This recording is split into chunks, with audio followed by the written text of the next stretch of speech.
Vamos conversar com a professora e diretora do Centro de...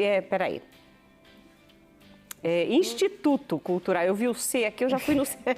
Eu ia falar Centro Cultural. Não, é um Instituto Cultural Caio Santos, porque a Verônica Jorge faz esse trabalho de passar, através da arte, muito que a arte tem como educação, como construção do ser, como construção do saber. A gente poderia desfiar um monte de coisas aqui da arte, né, Verônica? A arte é a pedra filosofal da humanidade. Nós estamos aqui hoje por causa da arte. Há quem diga que foi por causa do fogo, né? A descoberta do fogo. Mas, na verdade, o que fez o cérebro humano mudar, se transformar, foram as manualidades que iniciou-se fazer. A faca, as modelagens de argila. Então, foi isso que fez o desenvolvimento do cérebro do ser humano acontecer. Isso que diferenciou o humano do animal. E a gente sabe dessas histórias todas, porque já pensando na arte, a gente vê a arte rupestre, por exemplo, e nós temos no Brasil vários lugares que tem essa passagem do homem tentando transmitir através de desenhos, através desses desenhos do seu dia a dia, e a gente olha e fala, nossa, isso é uma arte rupestre.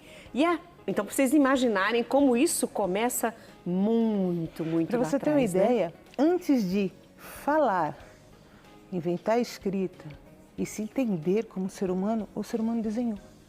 Nas paredes de Altamira, a arte rupestre são esses primeiros resquícios de civilização e de pensamento e de expressão, né? Então a arte, por que é importante, né? A nossa pauta hoje é por que a arte é importante na educação das nossas crianças. A internet hoje veio para ficar, as telas estão aí. Isso rouba E é maravilhoso isso, né? As coisas acontecem mais rápidas, mas para as nossas crianças que estão em formação, aqui, ó, não é uma boa ideia, né? A OMS, ela indica um tempo máximo de utilização das telas de acordo com a idade. Mas o certo mesmo, você quer que eu seja sincera? Antes dos 19 anos, ninguém tinha que entrar em contato com as telas.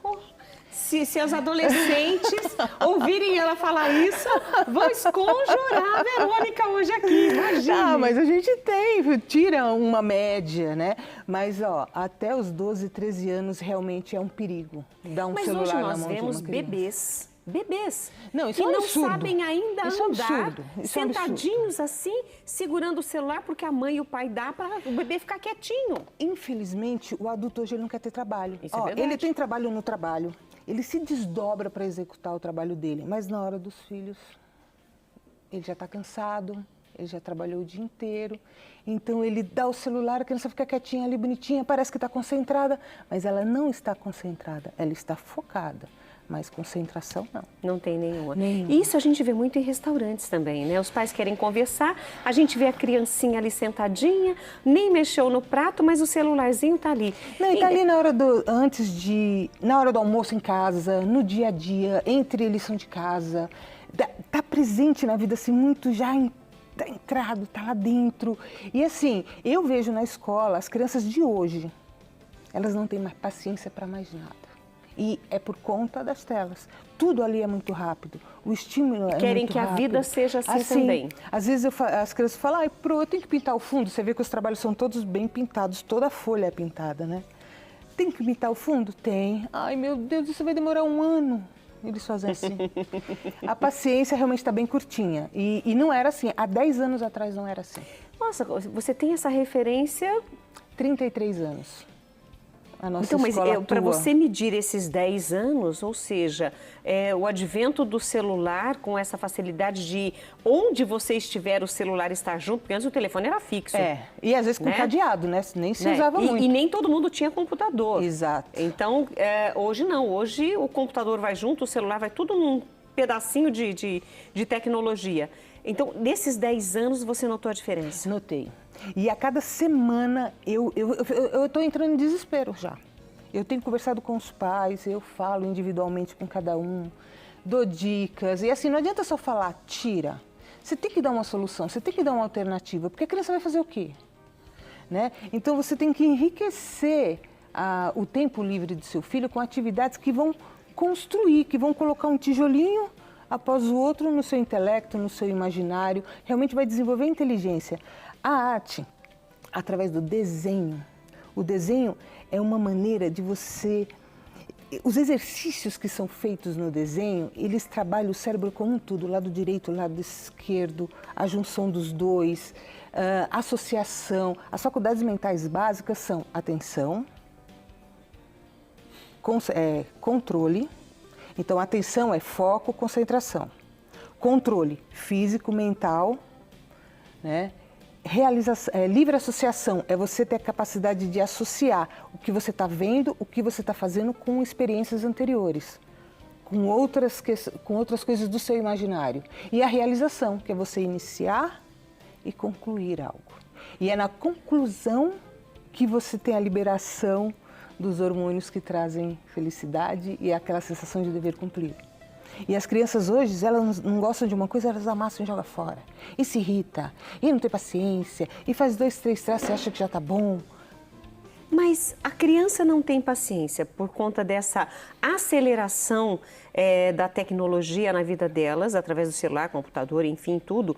Mas também eu acho que a criança ela ficou sem paciência, porque talvez os pais também não tenham paciência. Então, mas o motivo é o mesmo. É o mesmo? É o mesmo, porque o que acontece? O teu cérebro aprende o que você dá para ele. Então, eu costumo falar para meus alunos, se você está fazendo certo, seguindo a regrinha bonitinho, papapá, você está aprendendo certo. Se você está fazendo de qualquer jeito, seu cérebro está aprendendo de qualquer jeito. A próxima vez que ele for fazer isso, ele vai fazer de qualquer jeito. E a uma certa altura, qualquer coisa que ele for fazer, ele vai fazer de qualquer jeito. Então, a partir do momento que você tem regrinhas, você tem situações que você segue, um passo a passo, e você segue, mesmo que você não consiga executar porque você é jovem, porque você é pequenininho ainda, tem a questão da coordenação, mas se você está seguindo, você vai aprender. E a hora que a coordenação for melhorando, está aprendendo certinho. Então, a falta de paciência se dá porque, pensa só, quantos minutos tem uma aula? 50 minutos. 50 minutos. Por quê? Porque foi feito um estudo há alguns anos atrás e descobriu-se que era o tempo que uma pessoa conseguia se concentrar num assunto. Então, a cada 50 minutos muda a aula, né? E hoje em dia? Com 20 minutos já ninguém está prestando atenção 5 em nada. minutos a criança já muda. Você dá uma instrução aqui, ela dá 2, 3 traços e ela já levanta. Então, e o adulto também está assim, porque a questão é a mesma. A internet, se você, por exemplo, navegar numa rede social como o TikTok, que são aqueles videozinhos rapidinhos, muito vídeo, muito interessante, mas rapidinho. O seu cérebro acostuma com aquela rapidez, com aquela rapidez, com aquela rapidez. A hora que você precisa fazer algo um pouco mais longo, ler um livro, ler um contrato, vamos falar de um adulto, ler um contrato, ninguém tem paciência. Ninguém lê, as letrinhas miúdas ficam para trás. Não, e os pensamentos embaralham e você não tem paciência nem de organizar seus pensamentos. E é uma coisa que entra na sua vida de um jeito, em setores da sua vida, e depois você perde o controle. Por que tem tanta depressão? É verdade. Por quê? O psiquiatra, né, o Augusto Cury, o qual eu tive a oportunidade de entrevistá-lo várias vezes, ele fala muito sobre a síndrome do pensamento acelerado. Ele descobriu essa síndrome, né, ele elencou quais são as características dessa síndrome que todos nós estamos vivendo. A partir do que a professora Verônica está falando aqui agora, a gente consegue entender que nós nos identificamos com isso que você está falando porque vivemos isso também. Estamos repassando para a criança, mas isso nós vivemos como adultos. Agora, você está falando sobre a importância da arte. Como que a arte deve ser levada até a criança para tirá-la um pouco dessa aceleração, Verônica? Primeiro, as pessoas quando pensam em colocar um filho numa escola de arte, elas pensam em ocupação de tempos livres. Dar uma atividade para a criança passar o tempo. Só que passar o tempo, você passa o tempo assistindo uma TV, brincando um jogo de tabuleiro, conversando com um amiguinho, andando de bicicleta, isso você passa o tempo. A arte, ela tem exercícios mentais que te trabalham foco, te trabalham concentração, porque a partir do momento que você foca em algo, você presta atenção. A partir do momento que você prestou atenção, você concentra. Concentra, aprende. E se você tiver essa disciplina, trazer seu foco, mas a minha cabeça, muito pensamento, síndrome do pensamento acelerado, muito pensamento. Mas quem não tem muito pensamento? O pensamento não para nunca. Então, você tem que perceber que agora eu vou fazer tal coisa. Então, muita coisa na cabeça. Você tem que trazer, você tem que fazer um esforço para isso acontecer. Não é simples você focar em algo, principalmente algo que não está muito apetecível, né? E a internet, as telas, elas têm uma coisa que a vida analógica não tem. Elas liberam hormônios nos nossos cérebros que dá essa sensação de prazer, né? Que nada analógico dá. Então, é a mesma coisa que você comparar um prato de arroz, feijão e bife com um hambúrguer, uma pizza. Se você mostrar esses dois para uma criança, o que é que ela escolhe? Com certeza. Se você mostrar água e Coca-Cola, o que é que ela escolhe? Suco e Coca-Cola. Não tenho dúvida. Então, assim, é treino. Você quer ter um abdômen definido, o que você tem que fazer? Treino. Treino, abdominal, repetições. E a partir do momento que você faz as repetições, isso entra. O pensamento é a mesma coisa, você disciplinar seu cérebro é a mesma coisa. Só que no dia a dia, naquele corre, a gente não consegue. Mas a arte, através dos exercícios que você faz para desenhar, por exemplo, a nossa metodologia, ela ensina, nós temos o alfagráfico, que é o conjunto dos símbolos gráficos que te propicia desenhar tudo e qualquer coisa no universo. Esse nome se deu a partir do alfabeto, para fazer um paralelo mesmo. Outra coisa, o que é escrever? É a representação da fala. Para escrever a gente precisa de alfabeto, das letras, consoantes, vogais, papapá. E o que é desenhar? Tem gente que acha que desenhar é igual a escrever, mas não é. Desenhar é ler e representar formas, reais ou imaginárias.